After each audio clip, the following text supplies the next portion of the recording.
안녕하십니까. 고독한 낭독회 와주신 여러분들 반갑습니다.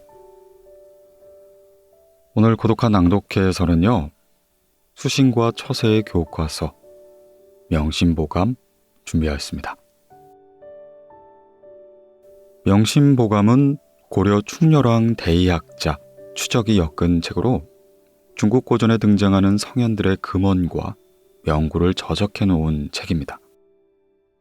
이 명심보감의 명심은 마음을 밝게, 보감은 보물과 같은 거울이란 뜻으로 보배를 거울 삼아 마음을 밝게 하라 또는 밝은 마음이어야 보배가 보인다 라는 뜻을 갖고 있죠. 명심보감은 수많은 격언이나 금언 등으로 읽는 사람들로 하여금 소중한 교훈을 주는데요. 기본적인 인간관계 안에서 자신의 삶을 책임있게 꾸려나가기 위해 어떻게 처신해야 하는지를 나타내주고 있죠. 원래는 아동들을 위한 교양 학습서 형태로 저술되었는데 어른들이 읽어도 마음을 밝히는 고전으로 오랜 시간 동안 소중한 고전으로 대접받아온 책이 되었죠. 부박한 세태에 굴하지 않고 마음을 닦는 거울로 오랫동안 읽힌 명심보감은 단순히 유교적인 윤리관을 전하는 책이 아니라 인간의 욕심과 악행에서 벗어나고자 하는 인류의 지혜가 담겨져 있는데요. 오늘 고독한 낭독회에서도 편안한 마음으로 옛 선인의 지혜를 들어보는 시간이 되었으면 좋겠습니다. 네, 그럼 수신과 처세의 교과서 명심보감, 오늘 고독한 낭독회에서 잠시 만나보시죠.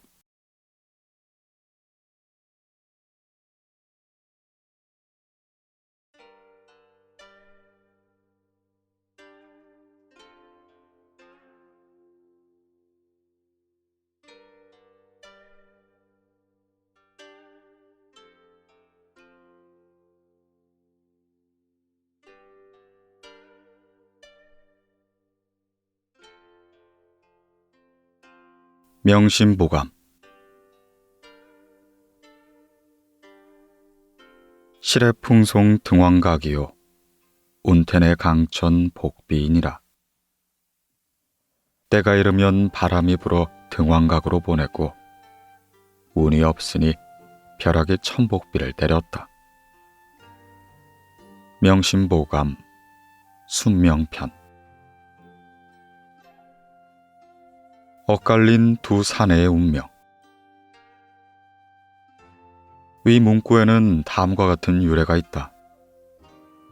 당 고종 때 왕발이라는 선비가 고개를 넘고 내를 건너 자기 아버지의 임지인 교주로 가는 중이었다. 그는 마당산이라는 야트막한 산중에 다다르자 너무 피곤하여 한숨 자고 가려 나무 그늘 아래 누웠다. 그런데 꿈속에서 이 산의 신령이 나타나 이렇게 말하였다. 내게 순풍을 줄 터이니 어서 등왕각으로 가거라. 예? 등왕각이라뇨? 거기가 어딥니까? 왕발이 놀라 잠에서 깨어보니 과연 어디선가 바람이 몰려와 그의 몸을 휘감는 것이 아닌가. 그 바람은 참으로 신기하여 가만히 있어도 저절로 몸이 앞으로 나아가 힘들이지 않고도 남창의 700리를 하룻밤 사이에 도착할 수 있었다. 더욱 놀라운 것은 왕발이 도착한 곳에는 마침 등왕각을 중수하고 연회를 베풀어 선비들에게 서문을 짓게 하는 중이었다. 당시 17세 소년이었던 왕발은 한 번 붓을 휘둘러 등왕각에 서문을 지어 올렸다. 그랬더니 주변의 좌중의 눈들이 이내 휘둥그레졌다. 아이고, 참으로 기가 막힌 명문이로다. 그 왕발은 천하의 명성을 떨치게 되었다. 또 한 사람, 송나라 때 구례공의 문객 중에 가난한 선비 하나가 있었다. 끼니를 걸으며 하감에 열중하던 중에 어느 부자가 강서성 파양형에 있는 천복사의 비문을 탁 보내오면 후한값을 쳐주겠다고 말한 것이었다.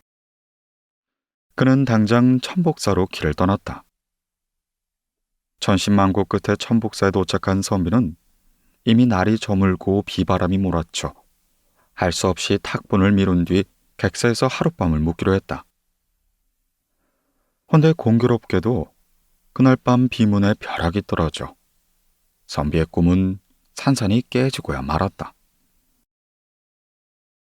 위에 두 사람, 왕발과 가난한 선비의 경우는 정반대로 나타났다. 왕발에게는 생각지도 않았던 행운이 저절로 굴러들어왔지만 가난한 선비는 힘들게 구하고자 했던 것을 이내 구하지 못했던 것이다. 이후 두 사람의 이야기는 운명론의 대표적인 사례로서 인구의 회자가 되고 있다.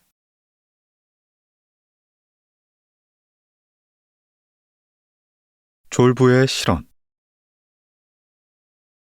제 가진 것만 믿고 도무지 아낄 줄 모르는 어느 졸부가 있었다.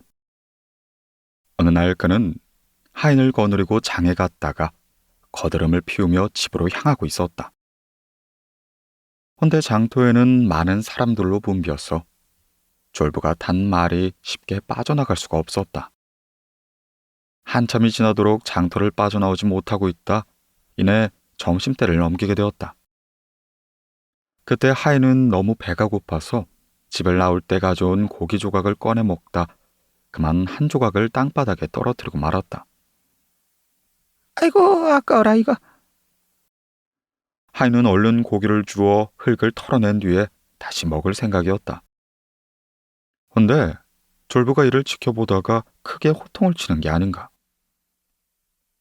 에이 녀석아, 땅바닥에 떨어진 그 구린내 나는 걸 다시 먹으려고 하느냐? 내 집의 하인이 땅바닥에 떨어진 음식을 먹었다는 소문이라도 난다면 내 체면이 뭐가 된단 말이냐? 아닙니다. 깨끗하게 흙만 털어내면 먹을만 합디다. 먹을 수 있는 음식을 버리는 것 또한 죄가 아니겠습니까? 하지만 하인은 워낙 주인의 호통이 심한지라 그의 말을 따를 수밖에 없었다. 그렇게 시간이 지나 마을 어귀에 다다르게 되었다. 지나가는 사람들이 별로 없는 한적한 곳에 이르자 총명한 하인은 주인을 골탕 먹기 위해 한 가지 꾀를 내었다. 하인은 땅바닥에서 뾰족한 새부치 하나를 주워 주인 몰래 말의 엉덩이를 세게 찔렀다. 그러자 놀란 말이 갑자기 앞발을 들어서는 바람에 졸부는 이내 땅바닥으로 나동그래졌다. 아이고, 저놈의 말이 왜 갑자기 발버둥을 치는 거야? 졸부는 순식간에 흙먼지를 뒤집어 쓴 몰골이 됐다. 그러나 하인은 모른 척하며 이내 딴청을 부렸다. 이를 본 졸부가 하인에게 화를 내며 소리쳤다. 야 이놈아, 내가 땅에 떨어져 뒹굴고 있는데 얼른 와서 부축할 생각은 안 하고 뭘 하고 있는 게냐? 하인은 그 말을 듣고 나자 태연하게 대꾸했다. 아까 장터에서 제가 땅에 떨어진 고기 조각을 집으려고 했을 때 구린내가 나니 버리라고 하지 않았습니까? 그래, 그때는 그랬지. 예, 저는 그 고기가 아까웠지만 주인님의 명령에 따라 고기를 버렸습니다. 그래, 근데 그게 어쨌다는 거냐? 지금도 마찬가지 아니겠습니까? 구린내 나는 고기를 주우면 주인님께서 또 내다 버리라고 하실 게 아니겠어요. 저는 차마 주인님을 쓰레기통에 갖다 버릴 수가 없거든요. 세월이 흘러 그 졸부는 결국 가산을 탕진하고 이내 거지 신세가 되었다.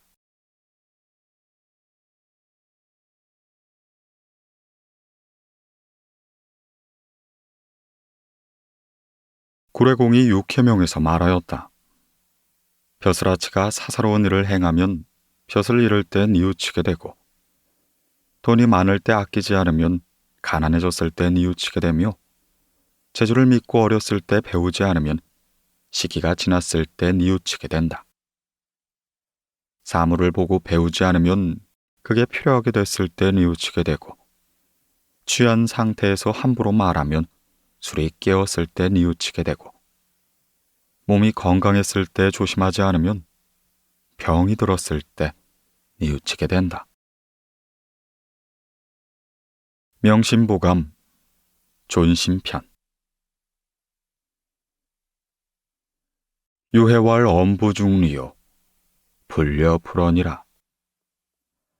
유해가 말하였다. 말의 이치가 맞지 않으면 말하지 않는 것만 못하다. 명심보감 언어편. 쓸모없는 표주박. 제나라에 전중이라는 은자가 살고 있었다. 그는 항상 남의 신세를 지지 않고 자기 혼자서 모든 걸 해결하며 살아갈 수 있다 내내 자신하였다. 하루는 송나라의 굴곡이라는 사람이 그를 만나러 찾아왔다. 선생님께서 의를 지키며 남의 신세를 지지 않고 모든 걸 자급자족하신다고 들었습니다. 그게 사실입니까? 예, 그렇소. 예, 저는 표주박을 심는 재주 하나를 갖고 있습니다. 그런데 이번에 걷어들인 표주박 중에 하나는 돌처럼 단단하고 겉이 두꺼워 구멍을 뚫을 수가 없었습니다. 제가 선생님께 그것을 드리고자 하는데 어떻겠습니까? 이 말을 들은 전중은 펄쩍 뛰며 화를 냈다.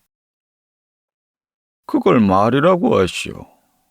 사람들이 표주박을 심는 이유는 나중에 걷어들인 뒤에 구멍을 뚫어 사용하기 위해서요. 근데 껍질이 단단해 구멍조차 낼 수 없는 표주박을 대체 무엇에 쓴단 말이오? 나는 필요 없어.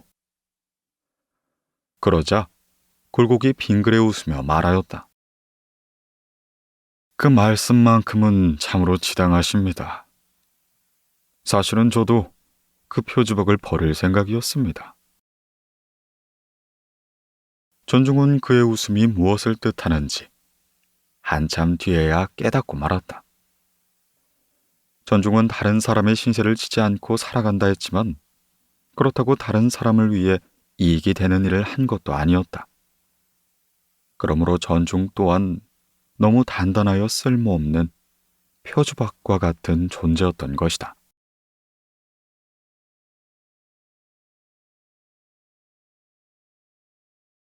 태공활 무리 귀 이천인 무리 자대 이멸소요 무리 시용 이경적이라.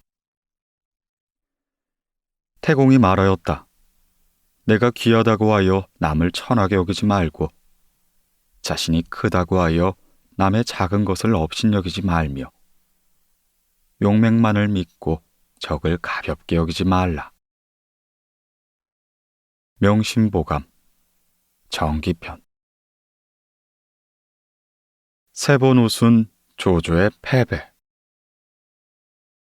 삼국지의 간웅으로 불리는 조조는 적벽대전에서 패함으로써 사실상 천하통일의 야망이 심하게 꺾이고 만다.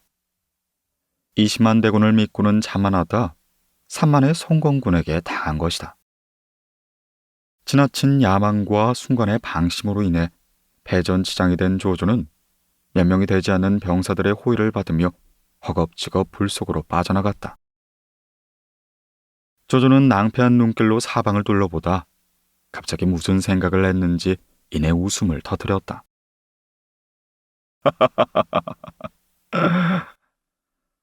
방금 패전을 맛본 사람답지 않은 웃음이었던지라 옆에 있던 장수 하나는 그에게 웃는 까닭을 물었다. 승상, 무엇이 그렇게 우스운지요?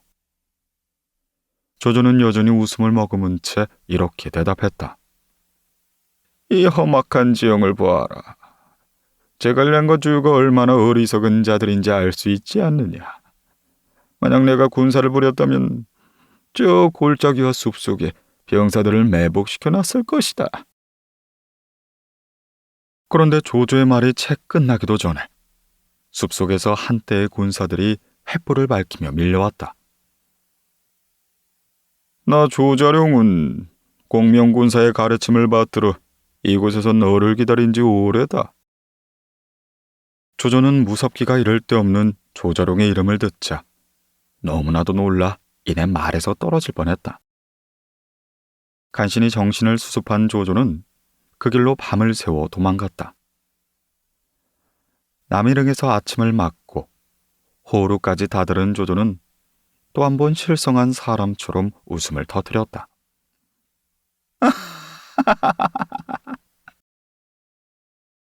승상, 왜 또 웃으십니까? 장수 하나가 물어오자 조조는 또 이렇게 대답했다. 역시 제갈량과 주유는 내 머리를 따라올 수가 없구나. 내가 만일 그들이었다면 이곳에다 병력을 숨겨놓았다가 도주하느라 지친 군사들을 사로잡았을 것이다. 근데 쥐새끼 한 마리도 얼씬거리지 않으니 이 어찌 우습지 않단 말이냐. 그러나 조조의 말이 끝나자마자 천둥 소리와 같이 장비가 나타나 그의 앞을 가로막았다. 조조는 장비의 사나움을 보자 간담이 서늘해졌다. 하여 눈을 감은 채 뒤도 돌아보지 않고 이내 출행랑을 치기 시작했다. 그렇게 한참을 도망치다 보니 길이 두 갈래 길로 나타난 지점에 이르렀다. 한쪽 산봉우리엔 연기가 모락모락 피어오르고 있었다. 필시 저 연기는 제갈량이 산속에 복병이 있는 것처럼 보이기 위해 저리 꾸며놓은 수작일 것이다. 네, 그 따위 얕은 꾀에 속아 넘어갈 것 같으냐. 그러면서 조조는 연기가 나는 쪽으로 병사들을 이끌었다. 연기가 나고 있다면 반드시 군마가 있다는 증거입니다. 승상께서는 왜 화를 자초하시려고 합니까? 장수는 이렇게 말했지만 조조는 자기 꾀를 믿고 연기가 나는 길로 들어섰다. 허나 역시나 이번에도 적토마 위에 올라탄 관우가 나타났던 것이다. 조조에게는 이제 남은 병사들이 별로 없었고 워낙에 지칠 대로 지친 상태였던지라 관우에게 대항한다는 건 계란으로 바위를 치는 격이었다. 조조는 죽음을 각오했다. 허나 관우는 지난날 조조와의 애정을 생각하고는 그에게 도주의 길을 열어주고 만다.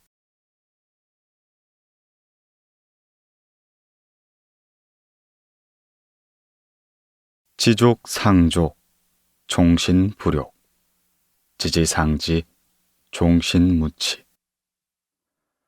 만족함을 알아 늘 넉넉하면 평생 욕됨을 당하지 않을 것이요. 그칠 줄 알아 늘 그치면 평생 부끄러움을 당하지 않을 것이다. 명심보감, 안분편. 평생 수염이 나지 않는 까닭. 생전에 수염이 한 가닥도 나지 않았던 부자가 죽어서 염라대왕 앞에 섰다. 염라대왕은 부자에게 물었다. 너는 살아서 무슨 죄를 지었느냐? 부자는 염라대왕 앞에서 거짓말을 했다가는 더 나쁜 지옥으로 떨어질 것 같아 이내 사실대로 고했다. 예, 큰 대로 받아들이고 작은 대로 내주곤 했습니다. 또 남에게 돈을 빌려주고 높은 이자를 쳐서 받곤 했지요. 이와 같은 방법으로 부자가 됐습니다. 염라대왕은 별로 달갑지 않은 표정을 지으며 이내 다시 물어왔다. 혹시 네가 살아있을 때 무슨 불만이라도 있었느냐? 부자는 이번에도 솔직하게 대답했다. 있습니다. 꼭 드리고 싶은 말씀이었는데 이렇게 물어봐 주시니 고맙습니다. 저는 살아있는 동안 한 번도 수염이 난 적이 없습니다. 그것이 늘 불만이었지요. 염라대왕은 신기하다는 듯 판관에게 부자의 생사부를 들춰보라고 했다. 판관이 부자의 생사부를 본 뒤에 이렇게 고했다. 저자에게는 두 손가락 길이만큼의 수염이 있었습니다. 그 말을 듣고 염라대왕은 크게 노하며 말했다. 아니, 네 생전에 두 손가락길이나 되는 수염이 있다고 하거늘 왜 거짓말을 고했느냐? 부자는 몹시 허둥대면서 이렇게 고했다. 아닙니다. 정말이지 저는 살아서 하늘하게 수염도 자라지 않았습니다. 제 턱을 보십시오. 이렇게 반질거리지 않습니까? 부자는 자기 턱을 염라대왕 앞에 내밀어 보였다. 염라대왕이 자리에 내려와 자세히 들여다보니 과연 그의 얼굴엔 수염이 한 올도 없는 것이었다. 아니, 그거 참으로 이상하구나. 방관은 생사부를 다시 가져오도록 하여라. 염라대왕은 생사부를 보고는 다시 한번 자세히 살펴봤다. 헌데 부자의 항목 밑에 이렇게 쓰여있는 것이 아닌가. 이자의 얼굴 가죽은 손가락 3개만큼 두꺼우므로 두 손가락의 길이만큼의 수염은 뚫고 나올 수가 없다. 염라대왕은 그 글을 보고 나서야 이내 고개를 끄덕였다.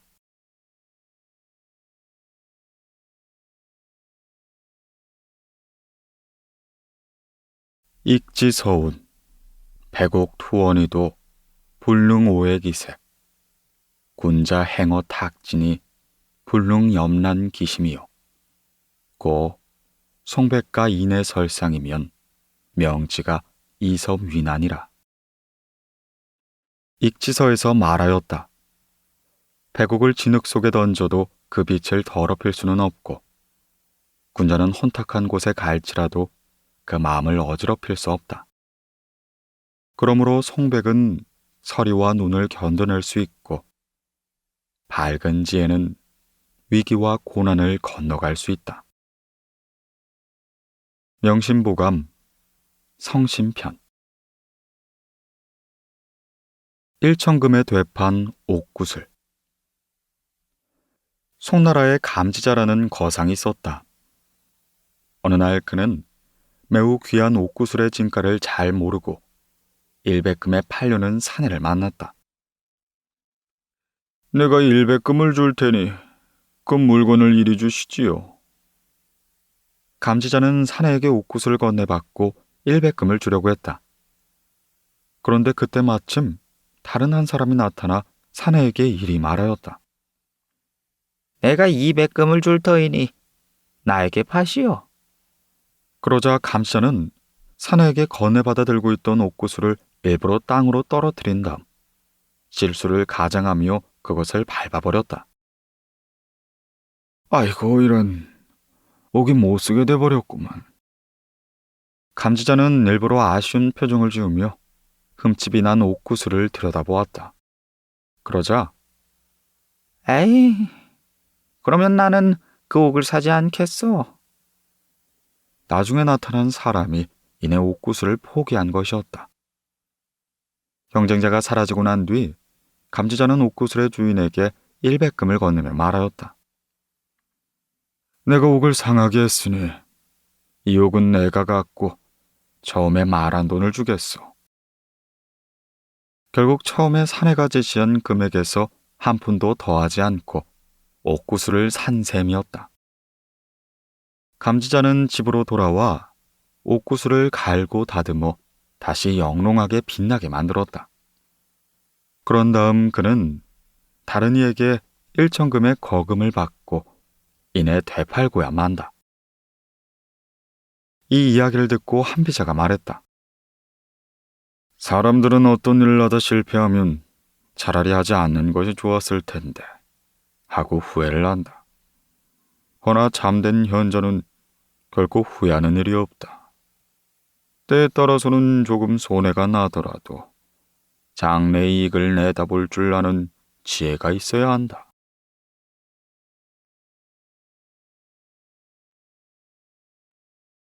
대하 청간 야와 팔적이요 양전만경 일식 이승이라.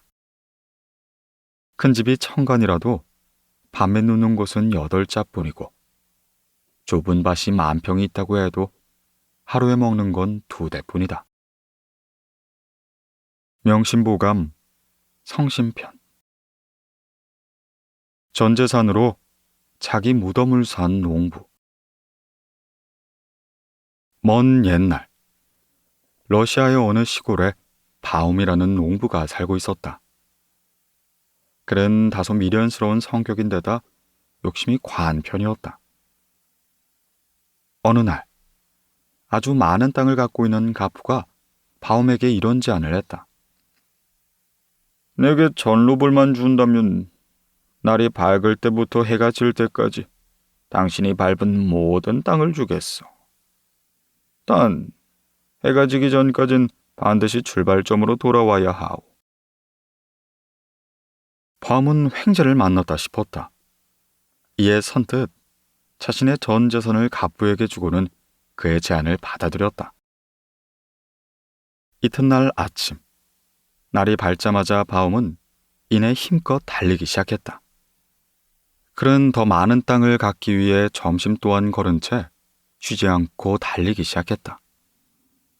그가 아무리 힘껏 달려도 가부의 땅은 끝이 보이지 않을 만큼 커다랬다. 그래,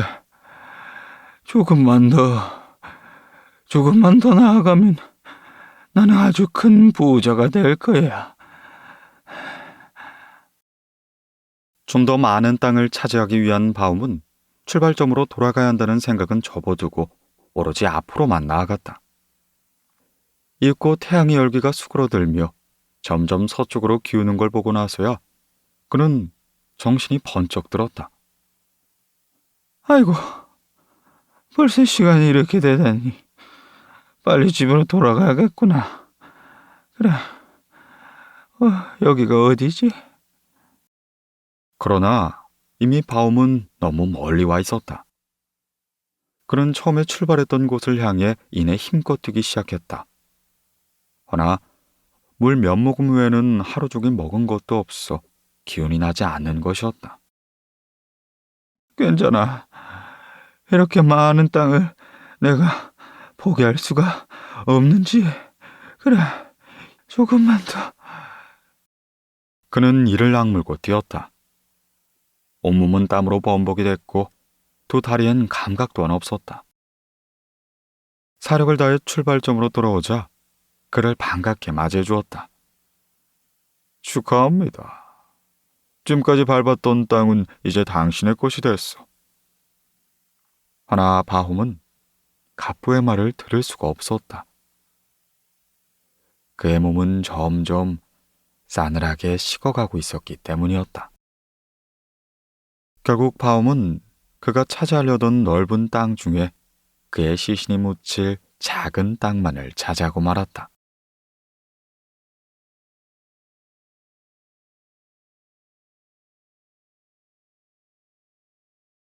불임심천이면 하이지 모릭지환이요.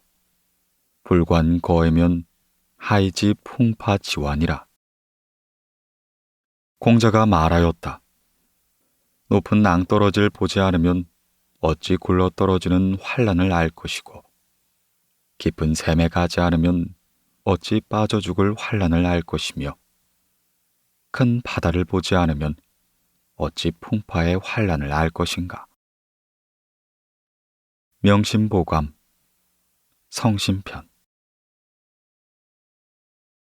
모두가 살 수 있는 길.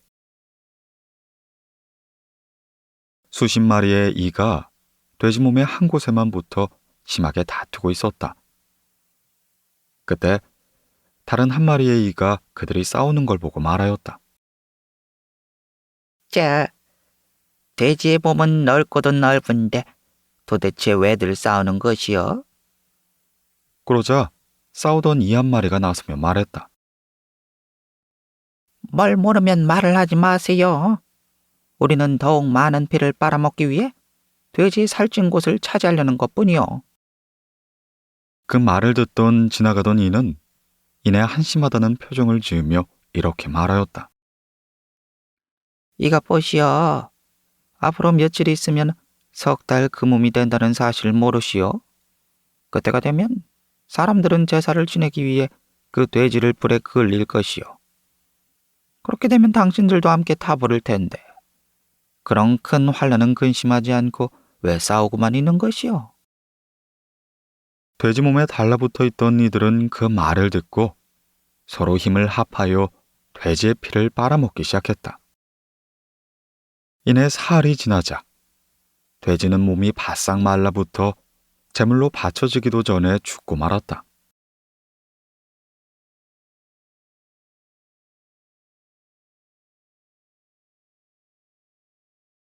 경행노괄.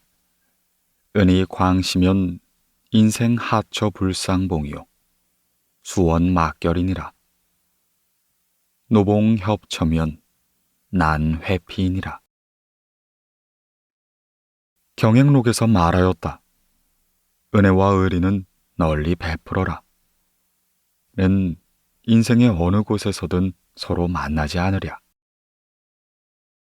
원수와 원한은 맺지 말라. 는 길 좁은 곳에서 만나면 피하기 어렵지가 않은가. 명심보감 개선편. 은혜를 잊지 않은 문지기. 공자가 위나라 재상으로 있을 때 일이다. 옹리로 일하던 제자 자구가 어느 죄인의 발목을 자른 일이 있었다. 그 발목을 잘린 죄는 이내 문지기가 됐다. 그 무렵 공자를 시기하는 자가 있었는데 이내 모함을 꾸며 공자가 난을 일으키려 한다 군주에게 일러 바쳤다. 공자와 그 일행들을 모두 잡아들이도록 하여라. 군주는 체포령을 내렸으나 공자와 그의 제자 일행은 모두 달아나고 말았다. 공자 일행 중에 늦게 나온 자고가 이내 성문을 빠져나가려 했으나 포졸이 단단히 지키고 있는 것이었다. 그때 자고에게 발목이 잘린 문지기가 다가왔다. 이쪽으로 피하시오. 입고 문지기는 자고를 구석진 곳에 숨겼다.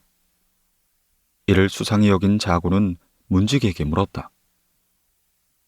아니, 일전에 나는 법령을 받들어 당신의 발목을 자른 적이 있었소. 그때 당신은 나를 대단히 원망했을 터이고 이제 그 복수를 할 기회가 왔는데 어찌 이리 나를 도와주는 것이오. 덕분에 목숨을 건져 고맙기는 하지만 그 연유가 궁금하오. 문지기가 대답했다. 제가 발을 잘린 것은 그에 상당하는 죄를 지었기 때문입니다. 하면 당연히 벌을 받아야 했지요. 허나 당신은 그때 나를 처단하면서 여러 법령을 살피었고 또한 저를 변호하여 형을 감해주려고 애를 썼습니다. 그리고 결국 판결이 확정되자 당신은 몹시 안타까워했지요. 이는 저에 대한 사사로운 인정 때문이 아니고 당신의 전성이 인자하기 때문입니다. 그런데 어찌 내가 당신을 도우지 않을 수가 있겠습니까? 자고는 문지기의 말을 듣고서야 잊고 고개를 끄덕였다.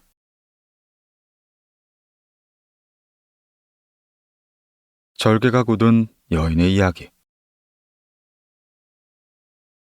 도미는 백제에서 태어난 산으로서 비록 배운 것은 부족했으나 의리는 밝았다. 그의 아내는 용모가 뛰어나고 품행이 바르고 점잖았으며 마음씨 또한 비단결 같아 세상 사람들이 친송해 마지 않았다. 하루는 백제의 계루왕이 도미를 불러 물었다. 그대의 부인은 품행이 곱고 마음이 정결하다고는 아나.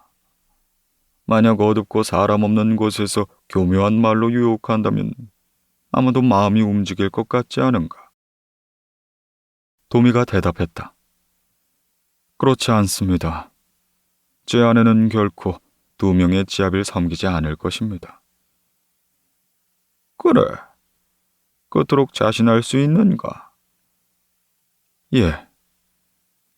입고 계루왕은 도미의 아내를 시험하고자 그를 궁 안에 머물게 한 다음 그녀를 만나러 갔다. 헌데 왕은 직접 도미의 집으로 가지 않고 중간에 머물러 있으면서 그녀에게 전령을 보내 이렇게 구슬리도록 했다. 과인은 평소에 그대를 흠모하고 있었는데 마침 오늘 도미와 내길래 그대를 얻게 됐다. 하여 오늘 밤 동침한 후 내일 그대를 궁으로 데려가 궁인으로 삼으려고 하오니 오늘부터 그대의 몸은 내 것이 될 것이야. 그 말이 거짓임을 눈치챈 도미의 아내는 순간적으로 위기를 모면하기 위해 한 가지 꾀를 냈다. 알겠습니다. 먼저 방으로 들어가 계시지요. 소인이 몸을 씻고는 금방 들어가겠습니다. 하지만 그녀는 그곳에 물러나와 계집종을 곱게 단장시키고는 왕의 방으로 들여보냈다.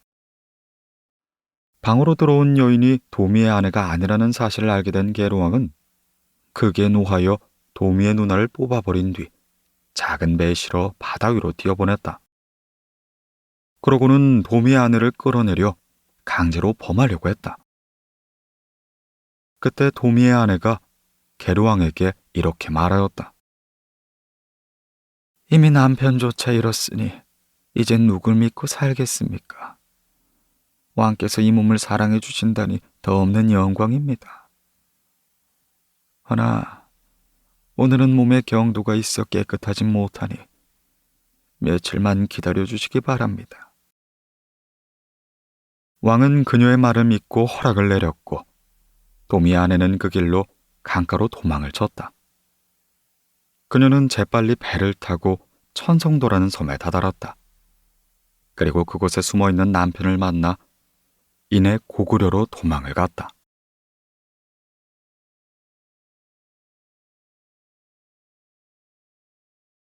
부덕이란 절개가 곱고 분수를 지키며 몸가짐을 고르게 하고 한결같이 얌전하게 행하며 행실을 법도에 맞게 하는 것을 말한다.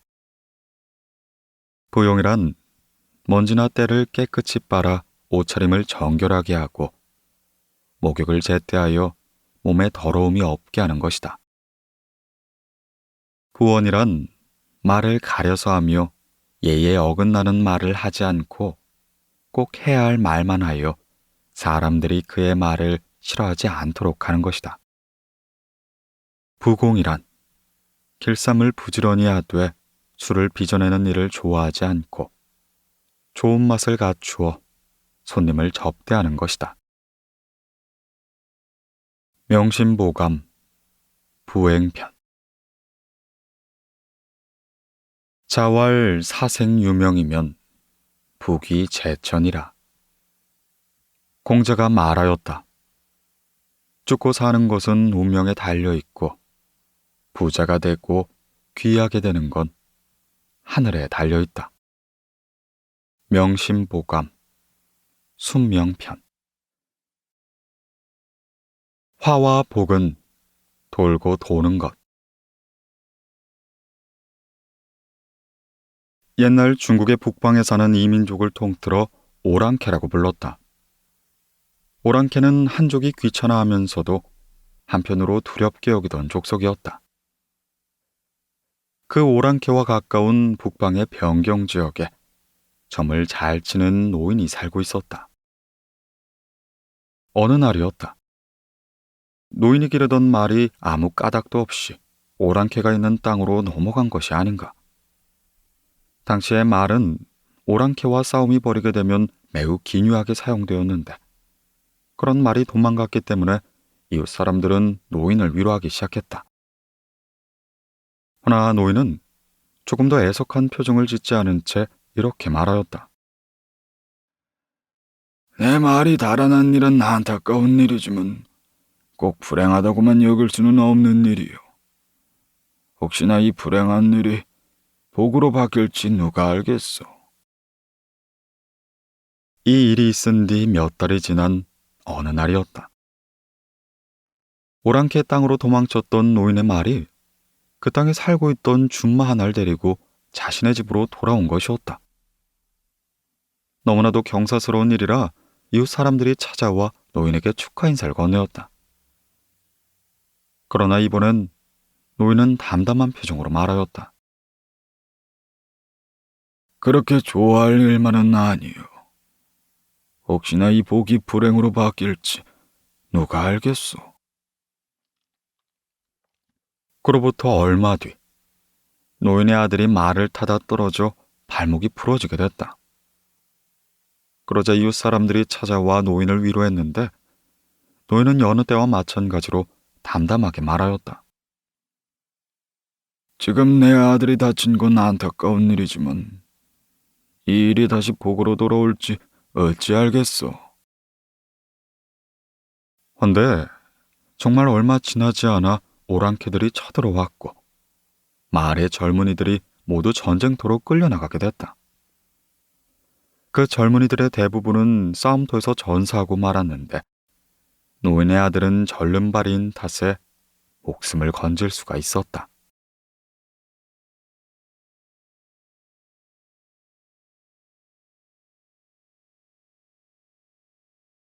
자왈 견선여불급이요 견불선여 탐탕이라.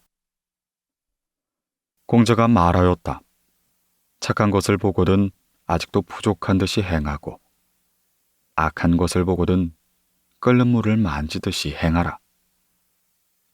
명심보감 개선편. 70년 후 매우 연로한 한 노인이 자기 집 뜰에다 나무를 심고 있었다. 마침 지나가던 한 사내가 그 광경을 보더니 노인에게 이렇게 물어왔다. 어르신, 이 나무가 열매를 맺으려면 얼마나 지나야 할까요? 노인은 이렇게 대답했다. 글쎄, 모르긴 해도 한 70년은 지나야 할걸. 사내가 고개를 갸웃하며 다시금 물어왔다. 그렇다면 어르신께서는 70년 후까지 사실 수 있겠습니까? 그 말에 노인은 이렇게 말하였다. 그때가 되면 나는 이미 죽고 없겠지. 그런데 왜 나무를 심고 계시죠? 어차피 나무의 열매를 드시도 못하는데요. 내가 태어났을 땐 이 마당의 나무에 과일이 주렁주렁 매달려 있었다네. 그 나무는 내 할아버지의 할아버지가 심은 것이었지. 어렸을 적 나는 그 열매를 맛있게 먹으며 자랐다네. 노인은 구덩이 속에 나무를 넣고는 흙을 덮으며 말하였다. 그래서 나도 내 할아버지들처럼 손자들 위해 심고 있는 중이네. 사나이는 그제서야 자신이 생각이 어리석었음을 깨달았다.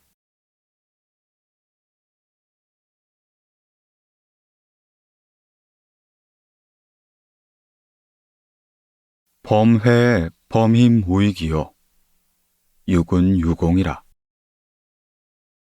물은 유인은 이익이 없고 오직 부지런한 것만이 공이 이루어진다. 명심보감 정기편. 토끼를 기다린 농부. 어떤 농부가 밭을 갈고 있는데 숲에서 갑자기 토끼 한 마리가 뛰어나왔다. 헌데 토끼는 너무 급히 뛰어오는 바람에 쓰러진 나뭇가지에 목이 걸려 이내 죽고야 말았다. 이를 본 농부는 얼른 달려가 토끼를 주워놓곤 그물망에 담았다. 집으로 돌아온 농부는 가만히 생각을 해보았다. 힘들게 농사를 짓기보다는 가만히 앉아있다가 오늘처럼 토끼를 주면 어떨까? 하여 다음날부터 농부는 농사를 때려치우고 밭둑에 앉아 토끼가 나오는 걸 기다리기만 했다. 하지만 그날 이후로 토끼는 한 마리도 튀어나오지 않았다. 몇 달이 지나도록 농부는 토끼를 기다렸고 어느새 농부는 점점 가난해져 있었다.